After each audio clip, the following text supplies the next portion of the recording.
The Holly Tree. By Charles Dickens. First branch, myself. I have kept one secret in the course of my life. I am a bashful man. Nobody would suppose it, nobody ever does suppose it, nobody ever did suppose it, but I am naturally a bashful man. This is the secret which I have never breathed until now. I might greatly move the reader by some account of the innumerable places I have not been to, the innumerable people I have not called upon or received, the innumerable social evasions I have been guilty of, solely because I am by original constitution and character a bashful man. But I will leave the reader unmoved, and proceed with the object before me. That object is to give a plain account of my travels and discoveries in the Holly Tree Inn, in which place of good entertainment for man and beast I was once snowed up. It happened in the memorable year when I parted for ever from Angela Leath, whom I was shortly to have married, on making the discovery that she preferred my bosom friend. From our school days I had freely admitted Edwin, in my own mind, to be far superior to myself, and, though I was grievously wounded at heart, I felt the preference to be natural, and tried to forgive them both. It was under these circumstances that I resolved to go to America, on my way to the devil.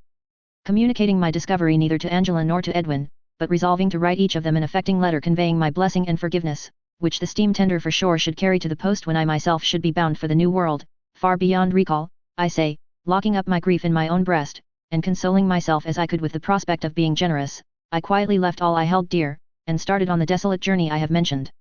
The dead winter time was in full dreariness when I left my chambers forever, at 5 o'clock in the morning. I had shaved by candle light, of course, and was miserably cold, and experienced that general all-pervading sensation of getting up to be hanged which I have usually found inseparable from untimely rising under such circumstances. How well I remember the forlorn aspect of Fleet Street when I came out of the Temple. The street lamps flickering in the gusty northeast wind, as if the very gas were contorted with cold, the white-topped houses, the bleak, star-lighted sky, the market people and other early stragglers, trotting to circulate their almost frozen blood, the hospitable light and warmth of the few coffee shops and public houses that were open for such customers, the hard, dry, frosty rime with which the air was charged, the wind had already beaten it into every crevice, and which lashed my face like a steel whip. It wanted 9 days to the end of the month, an end of the year. The post office packet for the United States was to depart from Liverpool, weather permitting, on the 1st of the ensuing month, and I had the intervening time on my hands. I had taken this into consideration, and had resolved to make a visit to a certain spot, which I need not name, on the farther borders of Yorkshire. It was endeared to me by my having first seen Angela at a farmhouse in that place, and my melancholy was gratified by the idea of taking a wintry leave of it before my expatriation. I ought to explain, that, to avoid being sought out before my resolution should have been rendered irrevocable by being carried into full effect, I had written to Angela overnight, in my usual manner, lamenting that urgent business, of which she should know all particulars by and by took me unexpectedly away from her for a week or 10 days. There was no Northern Railway at that time, and in its place there were stage coaches, which I occasionally find myself, in common with some other people, affecting to lament now, but which everybody dreaded as a very serious penance then. I had secured the box seat on the fastest of these, and my business in Fleet Street was to get into a cab with my portmanteau, so to make the best of my way to the Peacock at Islington, where I was to join this coach. But when one of our Temple watchmen, who carried my portmanteau into Fleet Street for me, told me about the huge blocks of ice that had for some days past been floating in the river, having closed up in the night, and made a walk from the Temple Gardens over to the Surrey shore, I began to ask myself the question, whether the box seat would not be likely to put a sudden and a frosty end to my unhappiness. I was heartbroken, it is true, and yet I was not quite so far gone as to wish to be frozen to death.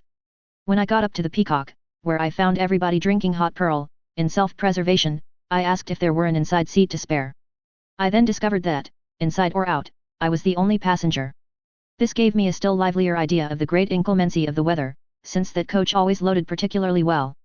However, I took a little purl, which I found uncommonly good, and got into the coach. When I was seated, they built me up with straw to the waist, and, conscious of making a rather ridiculous appearance, I began my journey. It was still dark when we left the Peacock. For a little while, pale, uncertain ghosts of houses and trees appeared and vanished, and then it was hard, black, frozen day. People were lighting their fires, smoke was mounting straight up high into the rarefied air, and we were rattling for Highgate Archway over the hardest ground I have ever heard the ring of iron shoes on. As we got into the country, everything seemed to have grown old and grey. The roads, the trees, thatched roofs of cottages and homesteads, the ricks in farmers' yards. Outdoor work was abandoned, horse troughs at roadside inns were frozen hard, no stragglers lounged about, doors were close shut, little turnpike houses had blazing fires inside, and children, even turnpike people have children, and seem to like them, rubbed the frost from the little panes of glass with their chubby arms, that their bright eyes might catch a glimpse of the solitary coach going by. I don't know when the snow began to set in, but I know that we were changing horses somewhere when I heard the guard remark, that the old lady up in the sky was picking her geese pretty hard today. Then, indeed, I found the white down falling fast and thick. The lonely day wore on, and I dozed it out, as a lonely traveler does. I was warm and valiant after eating and drinking, particularly after dinner, cold and depressed at all other times. I was always bewildered as to time and place, and always more or less out of my senses. The coach and horses seemed to execute in chorus Auld Lang Syne, without a moment's intermission. They kept the time and tune with the greatest regularity, and rose into the swell at the beginning of the refrain, with a precision that worried me to death. While we changed horses, the guard and coachman went stumping up and down the road, printing off their shoes in the snow, and poured so much liquid consolation into themselves without being any the worse for it, that I began to confound them, as it darkened again, with two great white casks standing on end. Our horses tumbled down in solitary places, and we got them up, which was the pleasantest variety I had, for it warmed me. And it snowed, and still it snowed, and never left off snowing. All night long we went on in this manner. Thus we came round the clock, upon the Great North Road, to the performance of Auld Lang Syne by day again. And it snowed, and still it snowed, and never left off snowing. I forget now where we were at noon on the second day, and where we ought to have been, but I know that we were scores of miles behindhand, and that our case was growing worse every hour. The drift was becoming prodigiously deep, landmarks were getting snowed out, the road and the fields were all one, instead of having fences and hedgerows to guide us, we went crunching on over an unbroken surface of ghastly white that might sink beneath us at any moment and drop us down a whole hillside. Still the coachman and guard, who kept together on the box, always in council, and looking well about them, made out the track with astonishing sagacity. When we came in sight of a town, it looked, to my fancy, like a large drawing on a slate, with abundance of slate pencil expended on the churches and houses where the snow lay thickest. When we came within a town, and found the church clocks all stopped, the dial faces choked with snow, and the inn signs blotted out, it seemed as if the whole place were overgrown with white moss. As to the coach, it was a mere snowball. Similarly, the men and boys who ran along beside us to the town's end, turning our clogged wheels and encouraging our horses, were men and boys of snow, and the bleak wild solitude to which they at last dismissed us was a snowy Sahara. One would have thought this enough, notwithstanding which, I pledge my word that it snowed, and still it snowed, and never left off snowing. We performed Auld Lang Syne the whole day, seeing nothing, out of towns and villages, but the track of stoats, hares, and foxes, and sometimes of birds. At 9 o'clock at night, on a Yorkshire moor, a cheerful burst from our horn, and a welcome sound of talking, with the glimmering and moving about of lanterns, roused me from my drowsy state. I found that we were going to change. They helped me out, and I said to a waiter, whose bare head became as white as King Lear's in a single minute, "What inn is this?" "The Holly Tree, sir," said he. "Upon my word, I believe," said I, apologetically, to the guard and coachman, "that I must stop here." Now the landlord, and the landlady, and the ostler, and the postboy, and all the stable authorities, had already asked the coachman, to the wide-eyed interest of all the rest of the establishment, if he meant to go on. The coachman had already replied, yes, he'd take her through it, meaning by her the coach, if so be as George would stand by him. George was the guard, and he had already sworn that he would stand by him. So the helpers were already getting the horses out. My declaring myself beaten, after this parley, was not an announcement without preparation.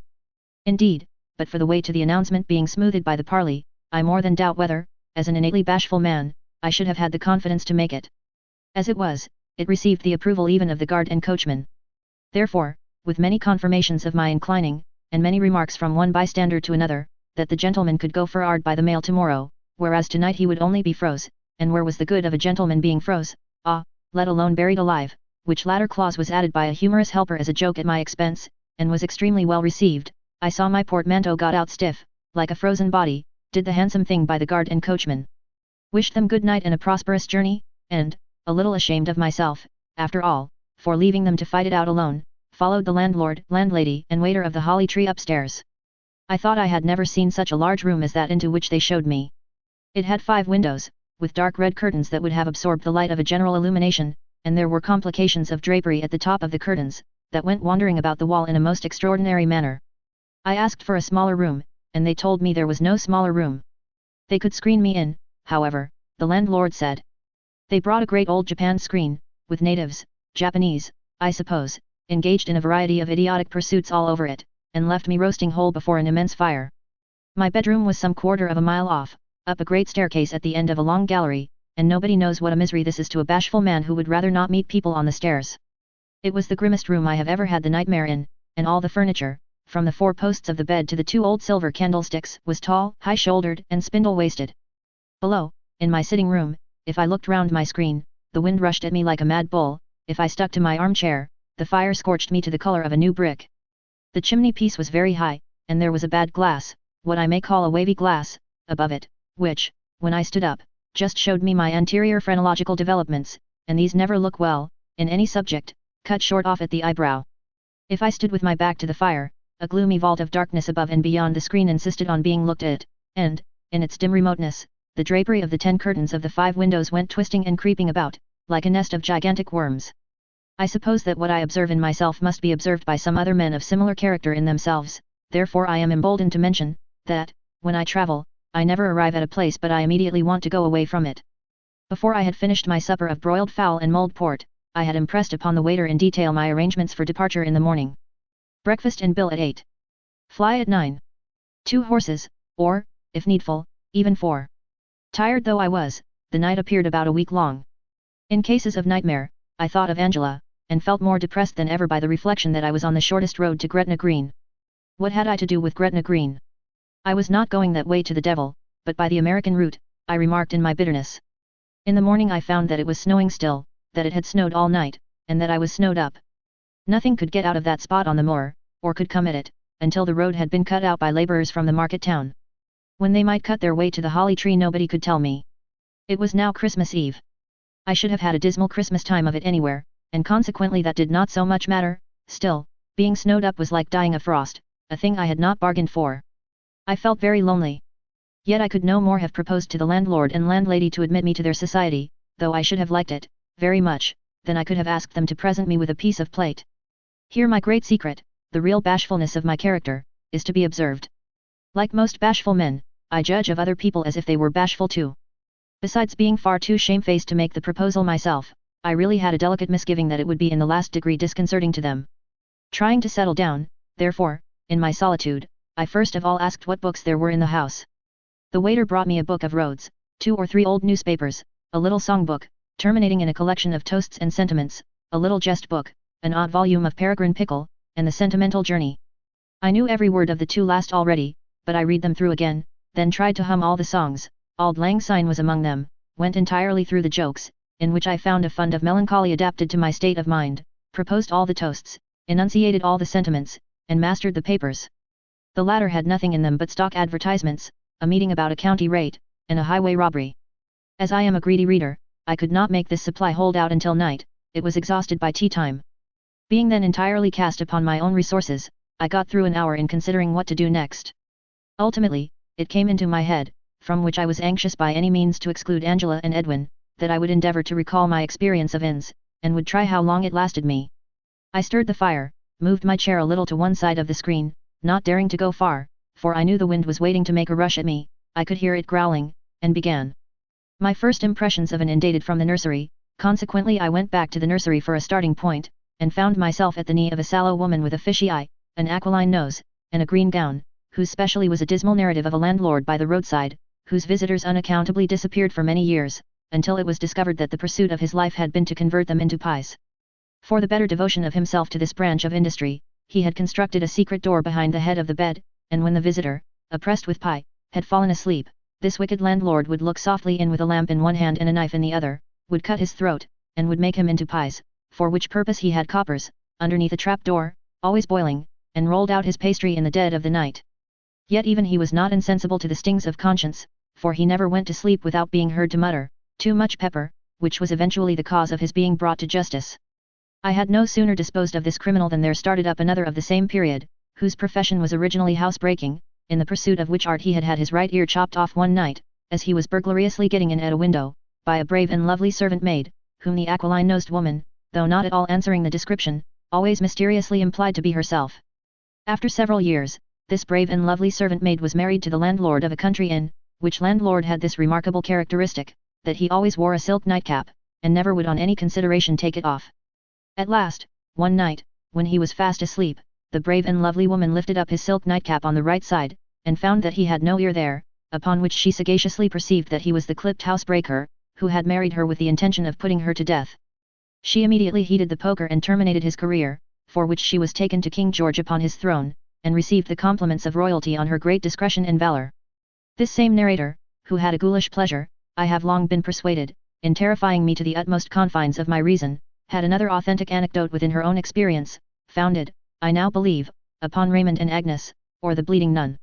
She said it happened to her brother-in-law, who was immensely rich, which my father was not, and immensely tall, which my father was not. It was always a point with this ghoul to present my clearest relations and friends to my youthful mind under circumstances of disparaging contrast. The brother-in-law was riding once through a forest on a magnificent horse. We had no magnificent horse at our house, attended by a favorite and valuable Newfoundland dog. We had no dog, when he found himself benighted, and came to an inn. A dark woman opened the door, and he asked her if he could have a bed there. She answered yes, and put his horse in the stable, and took him into a room where there were two dark men. While he was at supper, a parrot in the room began to talk, saying, "Blood, blood. Wipe up the blood." Upon which one of the dark men wrung the parrot's neck, and said he was fond of roasted parrots, and he meant to have this one for breakfast in the morning. After eating and drinking heartily, the immensely rich, tall brother-in-law went up to bed, but he was rather vexed, because they had shut his dog in the stable, saying that they never allowed dogs in the house. He sat very quiet for more than an hour, thinking and thinking, when, just as his candle was burning out, he heard a scratch at the door.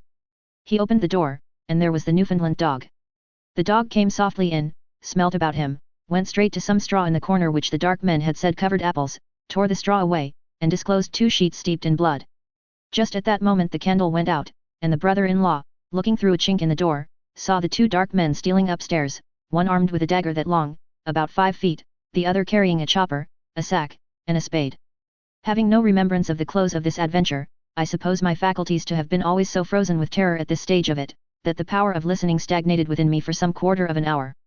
These barbarous stories carried me, sitting there on the holly tree hearth, to the roadside inn, renowned in my time in a 6-penny book with a folding plate, representing in a central compartment of oval form the portrait of Jonathan Bradford, and in 4 corner compartments 4 incidents of the tragedy with which the name is associated, coloured with a hand at once so free and economical, that the bloom of Jonathan's complexion passed without any pause into the breeches of the ostler, and, smearing itself off into the next division, became rum in a bottle. Then I remembered how the landlord was found at the murdered traveller's bedside, with his own knife at his feet, and blood upon his hand, how he was hanged for the murder, notwithstanding his protestation that he had indeed come there to kill the traveller for his saddle-bags, but had been stricken motionless on finding him already slain, and how the ostler, years afterwards, owned the deed. By this time I had made myself quite uncomfortable.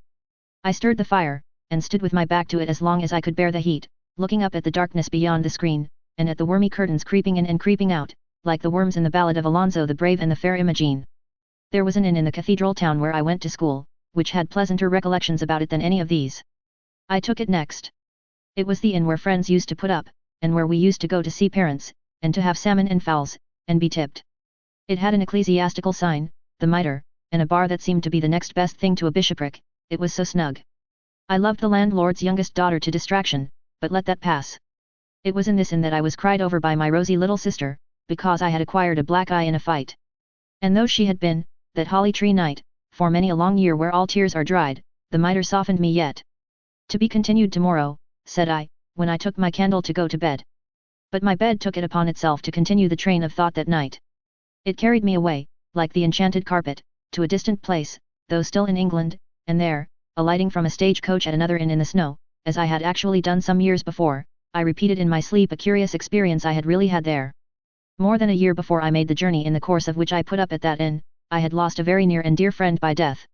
Every night since, at home or away from home, I had dreamed of that friend, sometimes as still living, sometimes as returning from the world of shadows to comfort me, always as being beautiful, placid, and happy, never in association with any approach to fear or distress. It was at a lonely inn in a wide moorland place, that I halted to pass the night. When I had looked from my bedroom window over the waste of snow on which the moon was shining, I sat down by my fire to write a letter. I had always, until that hour, kept it within my own breast that I dreamed every night of the dear lost one.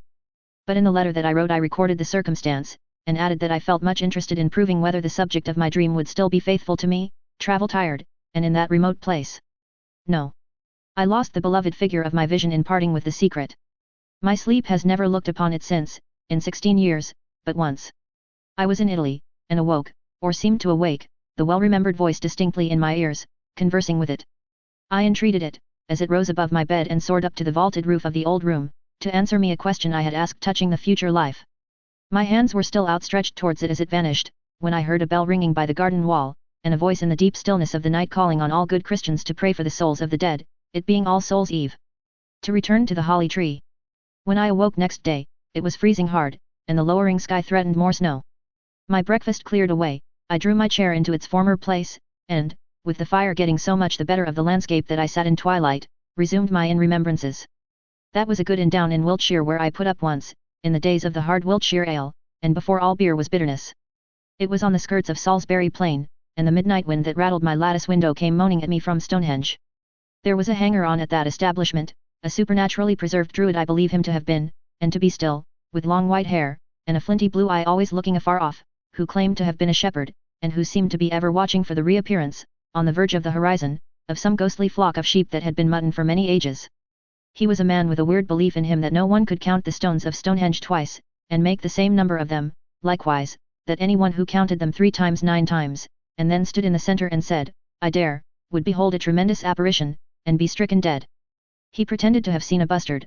I suspect him to have been familiar with the dodo, in manner following. He was out upon the plain at the close of a late autumn day, when he dimly discerned, going on before him at a curious fitfully bounding pace, what he at first supposed to be a gig umbrella that had been blown from some conveyance, but what he presently believed to be a lean dwarf man upon a little pony. Having followed this object for some distance without gaining on it, and having called to it many times without receiving any answer, he pursued it for miles and miles, when, at length coming up with it, he discovered it to be the last bustard in Great Britain, degenerated into a wingless state, and running along the ground. Resolved to capture him or perish in the attempt, he closed with the bustard, but the bustard, who had formed a counter-resolution that he should do neither, threw him, stunned him, and was last seen making off due west. This weird man, at that stage of metempsychosis, may have been a sleepwalker or an enthusiast or a robber, but I awoke one night to find him in the dark at my bedside, repeating the Athanasian Creed in a terrific voice. I paid my bill next day, and retired from the county with all possible precipitation. That was not a commonplace story which worked itself out at a little inn in Switzerland, while I was staying there.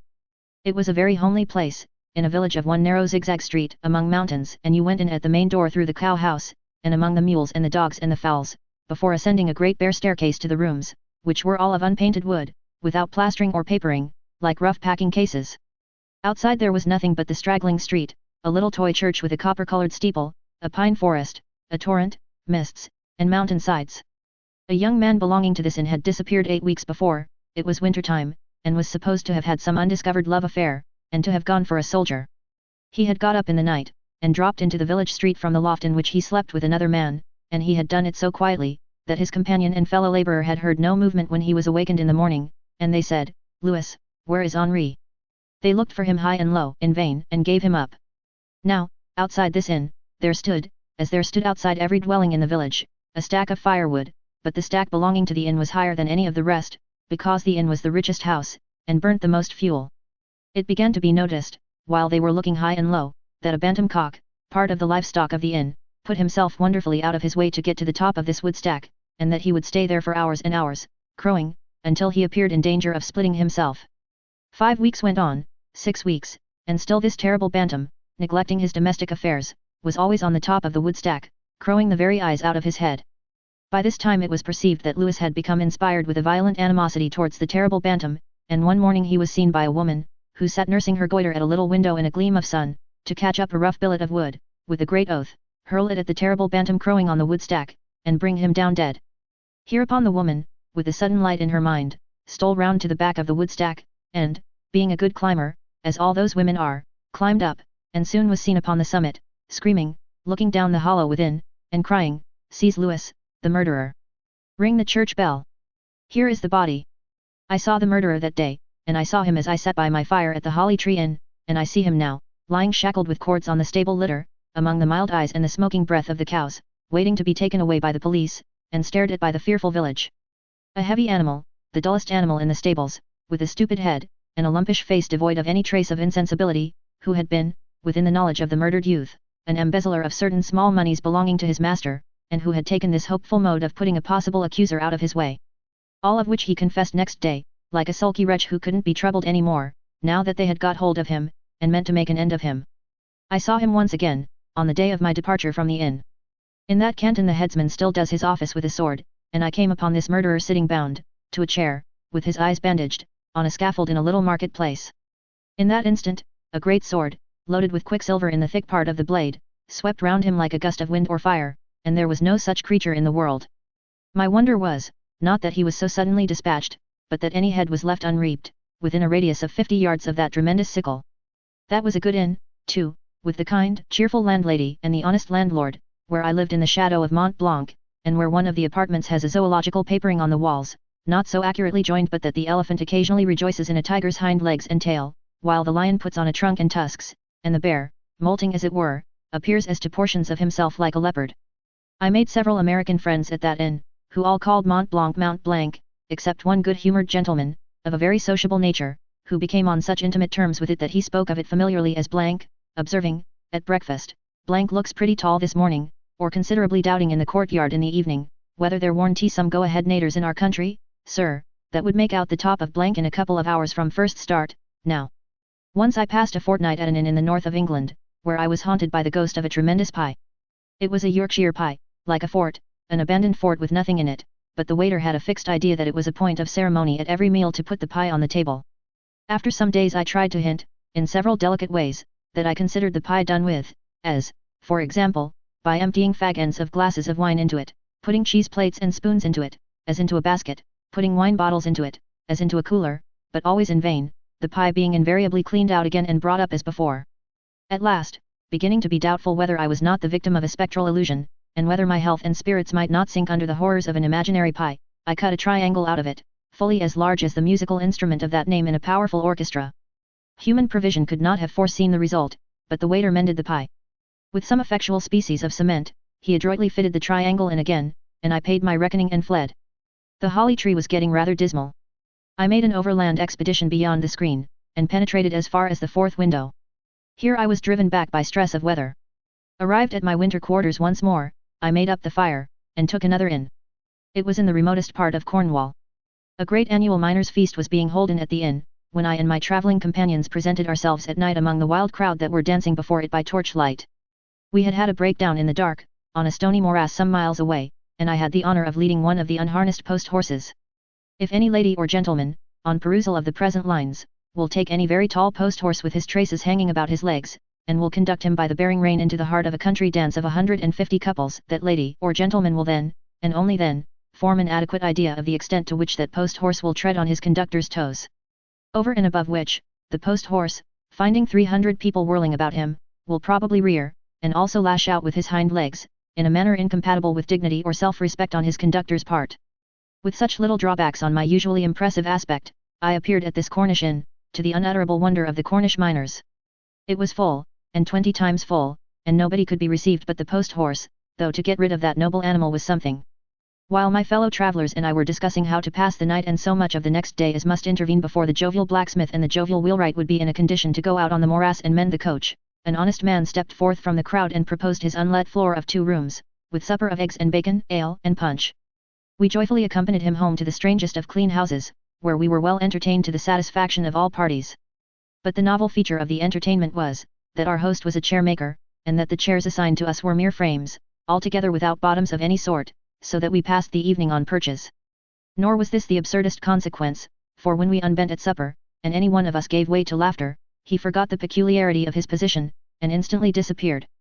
I myself, doubled up into an attitude from which self-extrication was impossible, was taken out of my frame, like a clown in a comic pantomime who has tumbled into a tub, 5 times by the taper's light during the eggs and bacon. The holly tree was fast reviving within me a sense of loneliness. I began to feel conscious that my subject would never carry on until I was dug out. I might be a week here, weeks. There was a story with a singular idea in it, connected with an inn I once passed a night at in a picturesque old town on the Welsh border. In a large double-bedded room of this inn there had been a suicide committed by poison, in one bed, while a tired traveller slept unconscious in the other. After that time, the suicide bed was never used, but the other constantly was, the disused bedstead remaining in the room empty, though as to all other respects in its old state. The story ran, that whosoever slept in this room, though never so entire a stranger, from never so far off, was invariably observed to come down in the morning with an impression that he smelt laudanum, and that his mind always turned upon the subject of suicide, to which, whatever kind of man he might be, he was certain to make some reference if he conversed with any one. This went on for years, until it at length induced the landlord to take the disused bedstead down, and bodily burn it, bed, hangings, and all. The strange influence, this was the story, now changed to a fainter one, but never changed afterwards. The occupant of that room, with occasional but very rare exceptions, would come down in the morning, trying to recall a forgotten dream he had had in the night. The landlord, on his mentioning his perplexity, would suggest various commonplace subjects, not one of which, as he very well knew, was the true subject. But the moment the landlord suggested poison, the traveller started, and cried, yes. He never failed to accept that suggestion, and he never recalled any more of the dream. This reminiscence brought the Welshans in general before me, with the women in their round hats, and the harpers with their white beards, venerable, but humbugs, I am afraid, playing outside the door while I took my dinner. The transition was natural to the Highland inns, with the oatmeal bannocks, the honey, the venison steaks, the trout from the loch, the whisky, and perhaps, having the materials so temptingly at hand, the Athol brose. Once was I coming south from the Scottish Highlands in hot haste, hoping to change quickly at the station at the bottom of a certain wild historical glen, when these eyes did with mortification see the landlord come out with a telescope and sweep the whole prospect for the horses, which horses were away picking up their own living, and did not heave in sight under 4 hours.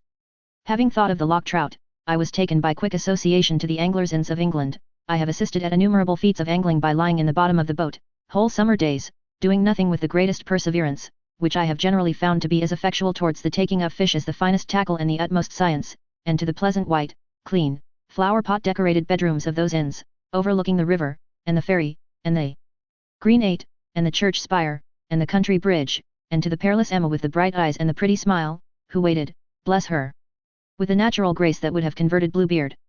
Casting my eyes upon my holly tree fire, I next discerned among the glowing coals the pictures of a score or more of those wonderful English posting inns which we are all so sorry to have lost, which were so large and so comfortable, and which were such monuments of British submission to rapacity and extortion.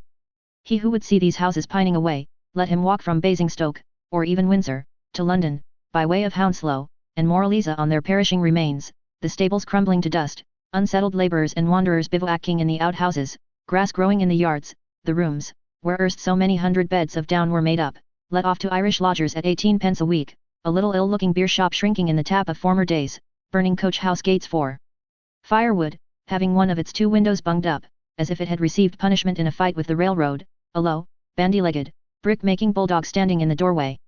What could I next see in my fire so naturally as the new railway house of these times near the dismal country station, with nothing particular on draught but cold air and damp, nothing worth mentioning in the larder but new mortar, and no business doing beyond a conceited affectation of luggage in the hall. Then I came to the inns of Paris, with the pretty apartment of 4 pieces up 175 waxed stairs, the privilege of ringing the bell all day long without influencing anybody's mind or body but your own, and the not too much for dinner, considering the price. Next to the provincial inns of France, with the great church tower rising above the courtyard, the horse bells jingling merrily up and down the street beyond, and the clocks of all descriptions in all the rooms, which are never right, unless taken at the precise minute when, by getting exactly 12 hours too fast or too slow, they unintentionally become so. Away I went, next, to the lesser roadside inns of Italy, where all the dirty clothes in the house, not and wear, are always lying in your anteroom, where the mosquitoes make a raisin pudding of your face in summer, and the cold bites it blue in winter, where you get what you can, and forget what you can't, where I should again like to be boiling my tea in a pocket handkerchief dumpling, for want of a teapot. So to the old palace inns and old monastery inns in towns and cities of the same bright country, with their massive quadrangular staircases, whence you may look from among clustering pillars high into the blue vault of heaven, with their stately banqueting rooms, and vast refectories, with their labyrinths of ghostly bedchambers, and their glimpses into gorgeous streets that have no appearance of reality or possibility. So to the close little inns of the malaria districts, with their pale attendants, and their peculiar smell of never letting in the air. So to the immense fantastic inns of Venice, with the cry of the gondolier below, as he schemes the corner, the grip of the watery odours on one particular little bit of the bridge of your nose, which is never released while you stay there, and the great bell of St. Mark's Cathedral tolling midnight. Next I put up for a minute at the restless inns upon the Rhine, where you're going to bed, no matter at what hour, appears to be the tocsin for everybody else's getting up, and where, in the table d'hôte room at the end of the long table, with several towers of Babel on it at the other end, all made of white plates, one knot of stoutish men, entirely dressed in jewels and dirt, and having nothing else upon them, will remain all night clinking glasses and singing about the river that flows, and the grape that grows, and Rhine wine that beguiles, and Rhine woman that smiles, and high drink drink my friend, and ho drink drink my brother, and all the rest of it. I departed thence, as a matter of course, to other German inns, where all the eatables are soddened down to the same flavour, and where the mind is disturbed by the apparition of hot puddings, and boiled cherries, sweet and slab, at awfully unexpected periods of the repast. After a draught of sparkling beer from a foaming glass jug, and a glance of recognition through the windows of the student beer houses at Heidelberg and elsewhere, I put out to sea for the inns of America, with their 400 beds apiece, and their 800 or 900 ladies and gentlemen at dinner every day. Again I stood in the bar rooms thereof, taking my evening cobbler, julep, sling, or cocktail. Again I listened to my friend the General, whom I had known for 5 minutes, in the course of which period he had made me intimate for life with 2 majors, who again had made me intimate for life with 3 colonels, who again had made me brother to 22 civilians. Again, I say, I listened to my friend the General, leisurely expounding the resources of the establishment, as to gentlemen's morning room, sir, ladies' morning room, sir, gentlemen's evening room, sir, ladies' evening room, sir, ladies and gentlemen's evening reuniting room, sir, music room, sir, reading room, sir, over 400 sleeping rooms, sir, and the entire planned and finite within 12 calendar months from the first clearing off of the old encumbrances on the plot, at a cost of $500,000, sir.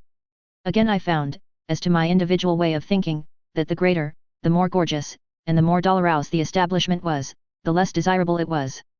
Nevertheless, again I drank my cobbler, julep, sling, or cocktail, in all good will, to my friend the General, and my friends the majors, colonels, and civilians all, full well knowing that, whatever little motes my beamy eyes may have descried in theirs, they belong to a kind, generous, large-hearted, and great people.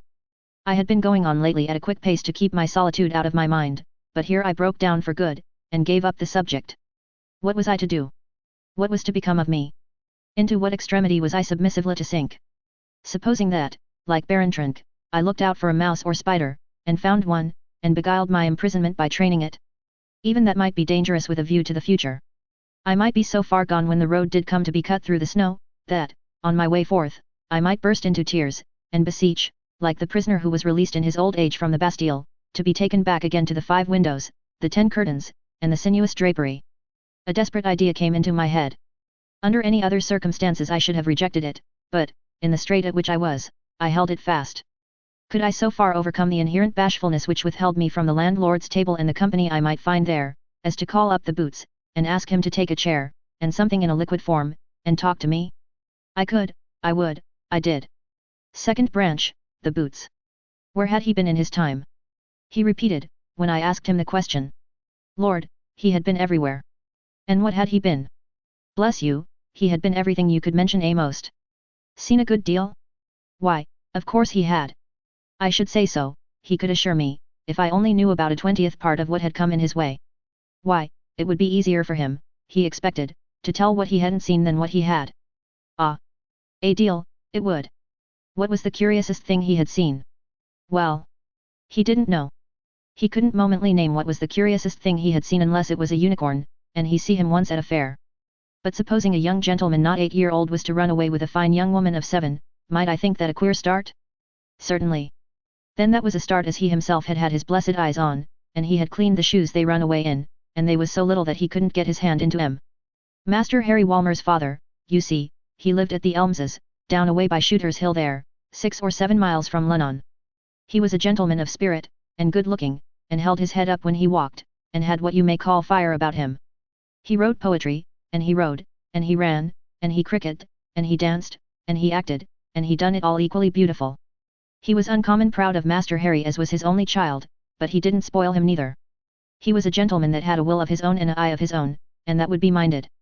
Consequently, though he made quite a companion of the fine bright boy, and was delighted to see him so fond of reading his fairy books, and was never tired of hearing him say my name is Norval, or hearing him sing his songs about young May Moon's beaming love, and when he is adores thee has left but the name, and that, still he kept the command over the child, and the child was a child, and it's to be wished more of em was. How did Boots happen to know all this?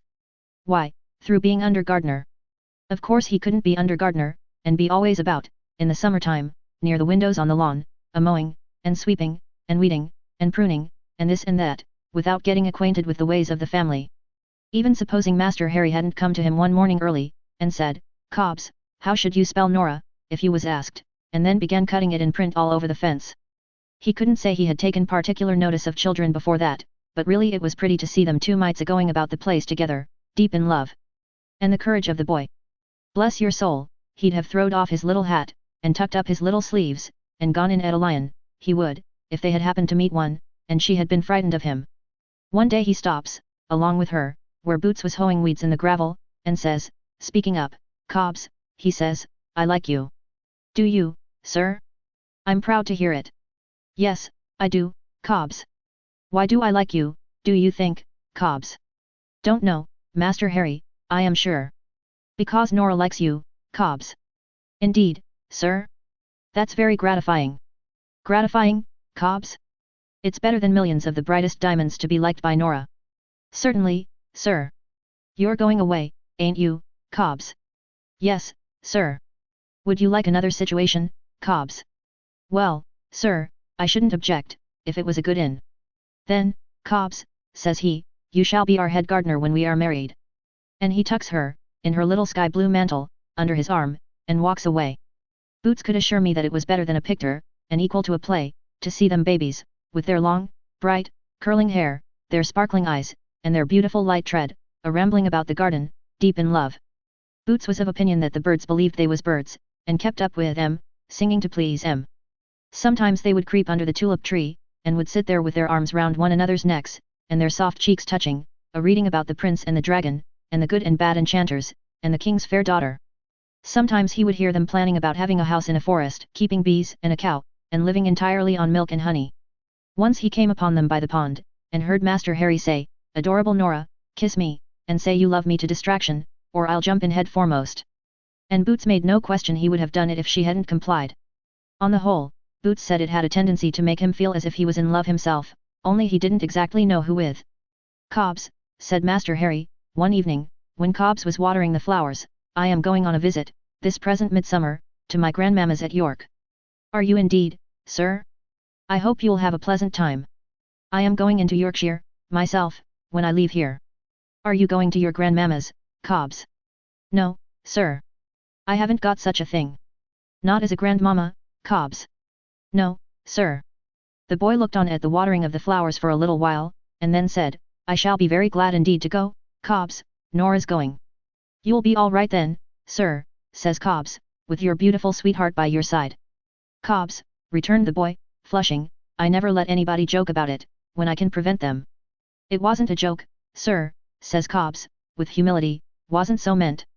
I am glad of that, Cobbs, because I like you, you know, and you're going to live with us, Cobbs." "Sir.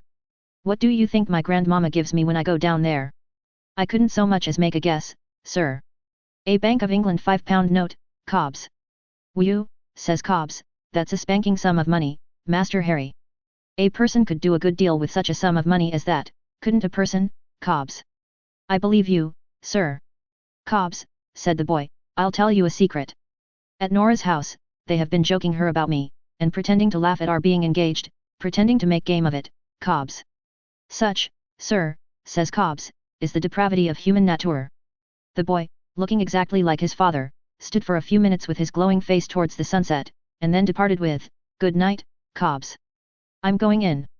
If I was to ask Boots how it happened that he was going to leave that place just at that present time, well, he couldn't rightly answer me. He did suppose he might have stayed there till now if he had been anyways inclined. But, you see, he was younger then, and he wanted change. That's what he wanted, change. "Mr. Walmers," he said to him when he gave him notice of his intentions to leave, "Cobbs," he says, "have you anything to complain of? I make the inquiry because if I find that any of my people really has anything to complain of, I wish to make it right if I can."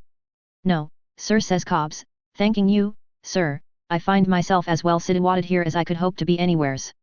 The truth is, sir, that I may going to seek my fortune." "Oh, indeed, Cobbs," he says, "I hope you may find it." And Boots could assure me, which he did, touching his hair with his bootjack, as a salute in the way of his present calling, that he hadn't found it yet. Well, sir. Boots left the Elmses when his time was up, and Master Harry, he went down to the old lady's at York, which old lady would have given that child the teeth out of her head, if she had had any, she was so wrapped up in him. What does that infant do? For infant you may call him and be within the mark, but cut away from that old lady's with his Nora, on a expedition to go to Gretna Green and be married. Sir, Boots was at this identical Holly Tree Inn, having left it several times since to better himself, but always come back through one thing or another, when, one summer afternoon, the coach drives up, and out of the coach gets them two children. The guard says to our governor, "I don't quite make out these little passengers," but the young gentleman's words was, that they was to be brought here. The young gentleman gets out, hands his lady out, gives the guard something for himself, says to our governor, "We're to stop here tonight, please." Sitting room and 2 bedrooms will be required. Chops and cherry pudding for 2, and tucks her, in her sky blue mantle, under his arm, and walks into the house much bolder than brass. Boots leaves me to judge what the amazement of that establishment was, when these 2 tiny creatures all alone by themselves was marched into the Angel, much more so, when he, who had seen them without their seeing him, give the governor his views of the expedition they was upon. Cobbs, says the governor, if this is so, I must set off myself to York, and quiet their friends' minds. In which case you must keep your eye upon M, and humour M, till I come back. But before I take these measures, Cobbs, I should wish you to find from themselves whether your opinion is correct. Sir, to you, says Cobbs, that shall be done directly. So Boots goes upstairs to the Angel, and there he finds Master Harry on an enormous sofa, immense at any time, but looking like the great bed of ware, compared with him, a-drying the eyes of Miss Nora with his pocket handkercher. Their little legs was entirely off the ground, of course, and it really is not possible for Boots to express to me how small them children looked. It's Cobbs! It's Cobbs! Cries Master Harry, and comes running to him, and catching hold of his hand. Miss Nora comes running to him on t'other side and catching hold of his t'other hand, and they both jump for joy. I see you a-getting out, sir, says Cobbs. I thought it was you. I thought I couldn't be mistaken in your height and figure. What's the object of your journey, sir? Matrimonial. We are going to be married, Cobbs, at Gretna Green, returned the boy. We have run away on purpose. Nora has been in rather low spirits, Cobbs, but she'll be happy, now we have found you to be our friend. Thank you, sir, and thank you, miss, says Cobbs, for your good opinion. Did you bring any luggage with you, sir? If I will believe Boots when he gives me his word and honour upon it, the lady had got a parasol, a smelling bottle, a round and a half of cold buttered toast, 8 peppermint drops, and a hair brush, seemingly a doll's. The gentleman had got about half a dozen yards of string, a knife, 3 or 4 sheets of writing paper folded up surprising small, a orange, and a Chaney mug with his name upon it. What may be the exact nature of your plans, sir? Says Cobbs. To go on, replied the boy, which the courage of that boy was something wonderful, in the morning, and be married tomorrow. Just so, sir, says Cobbs. Would it meet your views, sir, if I was to accompany you? When Cobbs said this, they both jumped for joy again, and cried out, oh, yes, yes, Cobbs. Yes. Well, sir, says Cobbs. If you will excuse my having the freedom to give an opinion, what I should recommend would be this. I'm acquainted with a pony, sir, which, put in a phaeton that I could borrow, would take you and Mrs. Harry Walmers, Jr., myself driving, if you approved, to the end of your journey in a very short space of time. I am not altogether sure, sir, that this pony will be at liberty tomorrow, but even if you had to wait over tomorrow for him, it might be worth your while. As to the small account here, sir, in case you was to find yourself running at all short, that don't signify, because I'm a part proprietor of this inn, and it could stand over. Boots assures me that when they clapped their hands, and jumped for joy again, and called him good Cobbs, and dear Cobbs, and bent across him to kiss one another in the delight of their confiding hearts, he felt himself the meanest rascal for deceiving em that ever was born. Is there anything you want just at present, sir? Says Cobbs, mortally ashamed of himself. We should like some cakes after dinner, answered Master Harry, folding his arms, putting out one leg, and looking straight at him, and 2 apples, and jam. With dinner we should like to have toast and water. But Nora has always been accustomed to half a glass of currant wine at dessert. And so have I. It shall be ordered at the bar, sir, says Cobbs, and away he went. Boots has the feeling as fresh upon him at this minute of speaking as he had then, that he would far rather have had it out in half a dozen rounds with the governor than have combined with him, and that he wished with all his heart there was any impossible place where those 2 babies could make an impossible marriage, and live impossibly happy ever afterwards. However, as it couldn't be, he went into the governor's plans, and the governor set off for York in half an hour. The way in which the women of that house, without exception, every one of them, married and single, took to that boy when they heard the story, Boots considers surprising. It was as much as he could do to keep em from dashing into the room and kissing him. They climbed up all sorts of places, at the risk of their lives, to look at him through a pane of glass. They was 7 deep at the keyhole. They was out of their minds about him and his bold spirit. In the evening, Boots went into the room to see how the runaway couple was getting on. The gentleman was on the window seat, supporting the lady in his arms. She had tears upon her face, and was lying, very tired and half asleep, with her head upon his shoulder. Mrs. Harry Walmers, Jr., fatigued, sir, says Cobbs. Yes, she is tired, Cobbs, but she is not used to be away from home, and she has been in low spirits again. Cobbs, do you think you could bring a biffin, please? I ask your pardon, sir, says Cobbs. What was it you I think a Norfolk biffin would rouse her, Cobbs. She is very fond of them. Boots withdrew in search of the required restorative, and when he brought it in, the gentleman handed it to the lady, and fed her with a spoon, and took a little himself, the lady being heavy with sleep, and rather cross. What should you think, sir, says Cobbs, of a chamber candlestick? The gentleman approved. The chambermaid went first, up the great staircase, the lady, in her sky-blue mantle, followed, gallantly escorted by the gentleman embraced her at her door, and retired to his own apartment, where Boots softly locked him up. Boots couldn't but feel with increased acuteness what a base deceiver he was. When they consulted him at breakfast, they had ordered sweet milk and water and toast and currant jelly, overnight, about the pony. It really was as much as he could do, he don't mind confessing to me, to look them two young things in the face, and think what a wicked old father of lies he had grown up to be. Howsoever, he went on lying like a Trojan about the pony. He told M that it did so unfortunately happen that the pony was half clipped, you see, and that he couldn't be taken out in that state, for fear it should strike to his inside. But that he'd be finished clipping in the course of the day, and that tomorrow morning at 8 o'clock the phaeton would be ready. Boots's view of the whole case, looking back on it in my room, is, that Mrs. Harry Walmers, Jr., was beginning to give in. She hadn't had her hair curled when she went to bed, and she didn't seem quite up to brushing it herself, and its getting in her eyes put her out. But nothing put out Master Harry. He sat behind his breakfast cup, a-tearing away at the jelly, as if he had been his own father. After breakfast, Boots is inclined to consider that they drawed soldiers, at least, he knows that many such was found in the fireplace, all on horseback. In the course of the morning, Master Harry rang the bell. It was surprising how that their boy did carry on, and said, in a sprightly way, Cobbs, is there any good walks in this neighbourhood? Yes, sir, says Cobbs. There's Love Lane. Get out with you, Cobbs, that was that there boy's expression, you're joking. Begging your pardon, sir, says Cobbs, there really is Love Lane. And a pleasant walk it is, and proud shall I be to show it to yourself and Mrs. Harry Walmers, Jr.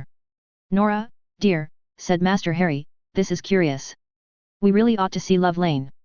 Put on your bonnet, my sweetest darling, and we will go there with Cobbs. Boots leaves me to judge what a beast he felt himself to be, when that young pair told him, as they all three jogged along together, that they had made up their minds to give him 2,000 guineas a year as head gardener, on accounts of his being so true a friend to M. Boots could have wished at the moment that the earth would have opened and swallowed him up, he felt so mean, with their beaming eyes a-looking at him, and believing him. Well, sir, he turned the conversation as well as he could, and he took M down Love Lane to the water meadows, and there Master Harry would have drowned himself in half a moment more, a-getting out a water lily for her, but nothing daunted that boy. Well, sir, they was tired out. All being so new and strange to M, they was tired as tired could be.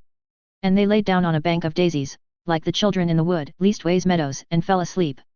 Boots don't know, perhaps I do, but never mind, it don't signify either way, why it made a man fit to make a fool of himself to see them two pretty babies a-lying there in the clear still sunny day, not dreaming half so hard when they was asleep as they done when they was awake. But, Lord! When you come to think of yourself, you know, and what a game you have been up to ever since you was in your own cradle, and what a poor sort of a chap you are, and how it's always either yesterday with you, or else tomorrow, and never today, that's where it is. Well, sir, they woke up at last, and then one thing was getting pretty clear to Boots, namely, that Mrs. Harry Walmers, Jr.'s, temper was on the move. When Master Harry took her round the waist, she said he teased her so, and when he says, Nora, my young Maymoon, your Harry tease you, she tells him, yes, and I want to go home. A biled fowl, and baked bread and butter pudding, brought Mrs. Walmers up a little, but Boots could have wished, he must privately own to me, to have seen her more sensible of the ways of love, and less abandoning of herself to currents. However, Master Harry, he kept up, and his noble heart was as fond as ever. Mrs. Walmers turned very sleepy about dusk, and began to cry. Therefore, Mrs. Walmers went off to bed as per yesterday, and Master Harry ditto repeated. About 11 or 12 at night comes back the governor in a chaise, along with Mr. Walmers and an elderly lady. Mr. Walmers looks amused and very serious, both at once, and says to our missus, we are much indebted to you, ma'am, for your kind care of our little children, which we can never sufficiently acknowledge. Pray, ma'am, where is my boy? Our missus says, Cobbs has the dear child in charge, sir. Cobbs, show 40. Then he says to Cobbs, ah, Cobbs, I am glad to see you. I understood you was here. And Cobbs says, yes, sir. You're most obedient, sir. I may be surprised to hear Boots say it, perhaps, but Boots assures me that his heart beat like a hammer, going upstairs. I beg your pardon, sir, says he, while unlocking the door, I hope you are not angry with Master Harry. For Master Harry is a fine boy, sir, and will do you credit and honor. And Boots signifies to me, that, if the fine boy's father had contradicted him in the daring state of mind in which he then was, he thinks he should have fetched him a crack, and taken the consequences. But Mr. Walmers only says, no, Cobbs. No, my good fellow. Thank you. And, the door being opened, goes in. Boots goes in too, holding the light, and he sees Mr. Walmers go up to the bedside, bend gently down, and kiss the little sleeping face. Then he stands looking at it for a minute, looking wonderfully like it. They do say he ran away with Mrs. Walmers, and then he gently shakes the little shoulder. Harry, my dear boy. Harry. Master Harry starts up and looks at him. Looks at Cobbs too. Such is the honor of that might, that he looks at Cobbs, to see whether he has brought him into trouble. I am not angry, my child. I only want you to dress yourself and come home. Yes, Pa. Master Harry dresses himself quickly. His breast begins to swell when he has nearly finished, and it swells more and more as he stands, at last, a-looking at his father standing a-looking at him, the quiet image of him. Please may I, the spirit of that little creature, and the way he kept his rising tears down, please, dear Pa, may I, kiss Nora before I go? You may, my child. So he takes Master Harry in his hand, and Boots leads the way with the candle, and they come to that other bedroom, where the elderly lady is seated by the bed, and poor little Mrs. Harry Walmers, Jr., is fast asleep. There the father lifts the child up to the pillow, and he lays his little face down for an instant by the little warm face of poor unconscious little Mrs. Harry Walmers, Jr., and gently draws it to him, a sight so touching to the chambermaids who are peeping through the door, that one of them calls out, "It's a shame to part 'em." But this chambermaid was always, as Boots informs me, a soft-hearted one. Not that there was any harm in that girl. Far from it. Finally, Boots says, "That's all about it." Mr. Walmers drove away in the chaise, having hold of Master Harry's hand. The elderly lady and Mrs. Harry Walmers, Jr., that was never to be, she married a captain long afterwards, and died in India, went off next day. In conclusion, Boots put it to me whether I hold with him in two opinions: firstly, that there are not many couples on their way to be married who are half as innocent of guile as those two children; secondly, that it would be a jolly good thing for a great many couples on their way to be married, if they could only be stopped in time, and brought back separately. Third branch, the bill. I had been snowed up a whole week. The time had hung so lightly on my hands, that I should have been in great doubt of the fact but for a piece of documentary evidence that lay upon my table. The road had been dug out of the snow on the previous day, and the document in question was my bill. It testified emphatically to my having eaten and drunk, and warmed myself, and slept among the sheltering branches of the holly tree 7 days and nights. I had yesterday allowed the road 24 hours to improve itself, finding that I required that additional margin of time for the completion of my task. I had ordered my bill to be upon the table, and a chaise to be at the door, at 8 o'clock tomorrow evening. It was 8 o'clock tomorrow evening when I buckled up my travelling writing desk in its leather case, paid my bill, and got on my warm coats and wrappers. Of course, no time now remained for my travelling on to add a frozen tear to the icicles which were doubtless hanging plentifully about the farmhouse where I had first seen Angela. What I had to do was to get across to Liverpool by the shortest open road, there to meet my heavy baggage and embark. It was quite enough to do, and I had not an hour too much time to do it in.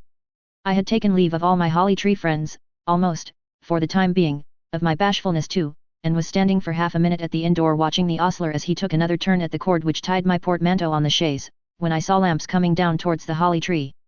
The road was so padded with snow that no wheels were audible, but all of us who were standing at the inn door saw lamps coming on, and at a lively rate too, between the walls of snow that had been heaped up on either side of the track.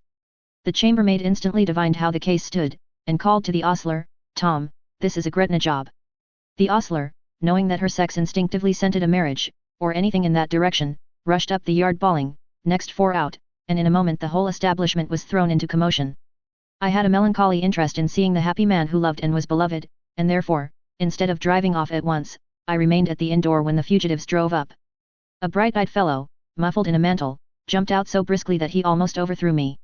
He turned to apologize, and, by heaven, it was Edwin. "Charlie," said he, recoiling. "Gracious powers, what do you do here?" "Edwin," said I, recoiling, "gracious powers, what do you do here?"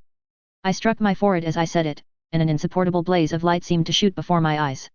He hurried me into the little parlour, always kept with a slow fire in it and no poker, where posting company waited while their horses were putting to, and, shutting the door, said, "Charlie, forgive me." "Edwin," I returned. Was this well? When I loved her so dearly. When I had garnered up my heart so long. I could say no more. He was shocked when he saw how moved I was, and made the cruel observation, that he had not thought I should have taken it so much to heart. I looked at him. I reproached him no more. But I looked at him. "My dear, dear Charlie," said he, "don't think ill of me, I beseech you. I know you have a right to my utmost confidence, and, believe me, you have ever had it until now. I abhor secrecy. Its meanness is intolerable to me. But I and my dear girl have observed it for your sake." He and his dear girl. It steeled me. "You have observed it for my sake, sir," said I, wondering how his frank face could face it out so. "Yes, and Angela's," said he. I found the room reeling round in an uncertain way, like a labouring, humming top. "Explain yourself," said I, holding on by one hand to an armchair. "Dear old darling Charlie," returned Edwin, in his cordial manner, "consider. When you were going on so happily with Angela, why should I compromise you with the old gentleman by making you a party to our engagement, and, after he had declined my proposals, to our secret intention? Surely it was better that you should be able honourably to say, he never took counsel with me, never told me, never breathed a word of it. If Angela suspected it, and showed me all the favour and support she could, God bless her for a precious creature and a priceless wife, I couldn't help that. Neither I nor Emmeline ever told her, any more than we told you. And for the same good reason, Charlie, trust me, for the same good reason, and no other upon earth. Emmeline was Angela's cousin. Lived with her. Had been brought up with her. Was her father's ward. Had property. Emmeline is in the chaise, my dear Edwin," said I, embracing him with the greatest affection. "My good fellow," said he, "do you suppose I should be going to Gretna Green without her?" I ran out with Edwin, I opened the chaise door, I took Emmeline in my arms, I folded her to my heart. She was wrapped in soft white fur, like the snowy landscape, but was warm and young and lovely. I put their leaders to with my own hands, I gave the boys a £5 note apiece, I cheered them as they drove away, I drove the other way myself as hard as I could pelt. I never went to Liverpool, I never went to America, I went straight back to London, and I married Angela. I have never until this time, even to her, disclosed the secret of my character, and the mistrust and the mistaken journey into which it led me. When she, and they, and our 8 children and their 7, I mean Edwin and Emmeline's, whose oldest girl is old enough now to wear white for herself, and to look very like her mother in it, come to read these pages, as of course they will, I shall hardly fail to be found out at last. Never mind. I can bear it. I began at the holly tree, by idle accident, to associate the Christmas time of year with human interest, and with some inquiry into, and some care for, the lives of those by whom I find myself surrounded. I hope that I am none the worse for it, and that no one near me or afar off is the worse for it. And I say, may the green holly tree flourish, striking its roots deep into our English ground, and having its germinating qualities carried by the birds of heaven all over the world.